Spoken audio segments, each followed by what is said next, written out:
سلسلے کی اگلی کڑی کے ساتھ آپ کی خدمت میں حاضر ہیں اور ہم بات کر رہے تھے سیکشن موجودہ چیز پر۔ ہم بات کر رہے ہیں بھٹو کی کتاب اگر مجھے قتل کیا گیا۔ وزیر اعظم اس پر خوش ہوئے کہ موجودہ معاہدے کو قبول کر لیا جائے گا تو وہ ایک ایک مسئلے کو اٹھائیں گے۔ بہت سے اخبارات ایسے لوگوں کے پیغام شائع کر رہے تھے جو جیلوں میں بند تھے۔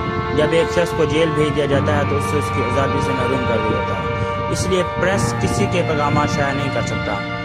مزارات اطلاعات کو چاہیے کہ وہ اخبارات کے خلاف کارروائی کریں۔ 2 مئی 1970 کو یہ معاملہ پھر اجلاس میں زیر بحث لایا گیا، جس کی صدارت سابق وزیر اعظم نے کی تھی، جن کی ہدایت تھی کہ براہ راست اور فوری کارروائی ان لوگوں کے خلاف کی جائے جو اس قانون شکنی کے مرتکب ہوئے ہیں۔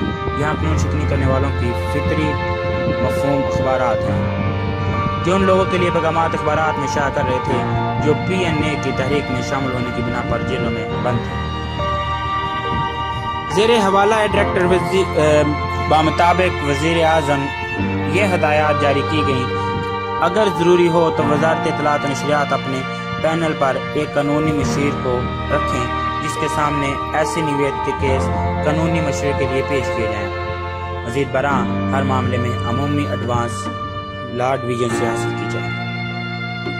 اس کا موازنہ ان صورتوں کے مطابق سے کیا جا سکتا ہے جو مسٹر بھٹو اور اس کے وکیل نے ان پر مقدمہ چلائے جانے کے وقت سے کیے تھے۔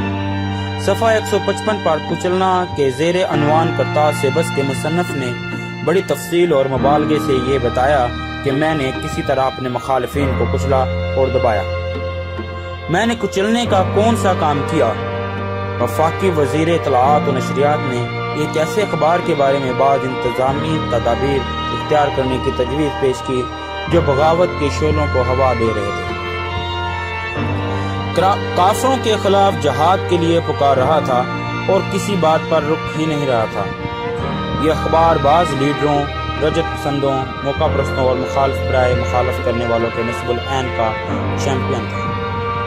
لیاقت علی خان پاکستان کے پہلے وزیر اعظم کے زمانہ سے اس اخبار نے ایک عدم تحمل اور امتیاز کے اصول کی راہ اختیار کی تھی۔ اس اخبار کے قائل اس حقیقت کی گواہی دیتے ہیں کہ اس نے بلاجواز اور بے بنیاد انداز میں ملک کے منتخب وزیر اعظم پر وحشیانہ حملے کیے اور تنقید کی کہ بطور خاص ملک کے پہلے اور دوسرے وزیر اعظم لیاقت علی خان اور خواجہ ناظم الدین بطور خاص اس کے بے رحم حملوں کا ہدف بنے۔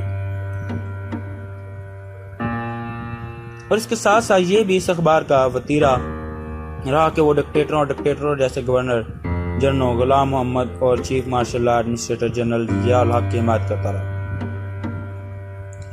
1977 کے موسم بہار میں ہونے والی گڑبڑ میں اس نے تمام حدود پار کر دیں، ہر رکاوٹ کو توڑ دیا۔